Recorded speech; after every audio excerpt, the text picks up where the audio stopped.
ஒரு குக்கரில் பச்சை மிளகாய், சௌசௌவு, தக்காளி அதை மூணையும் போட்டு உப்பு கொஞ்சமாக போட்டு தேவையான அளவு தண்ணி ஊற்றி ஒரு 2 விசில் விட்டு எடுத்துடணும்.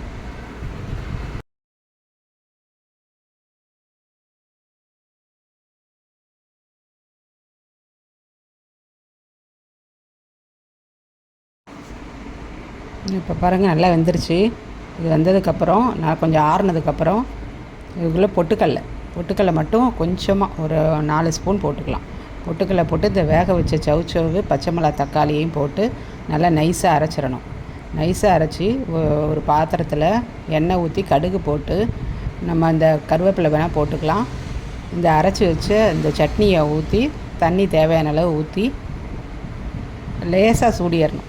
ரொம்பலாம் சூடிற வேணாம். லேசாக அந்த நல்லா தேவையான அளவு தண்ணி ஊற்றுனது கொஞ்சம் கட்டியாகும். தேவையான அளவு கொஞ்சம் தண்ணியாக மீடியமாக சட்னி மாதிரி வர அளவுக்கு வச்சு லேசாக சூடு ஏறினது இறக்குனிங்கன்னா சௌசௌ சட்னி ரெடி. தோசைக்கு சூப்பராக இருக்கும், இட்லிக்கும் வச்சுக்கலாம், ரொம்ப நல்லாயிருக்கும்.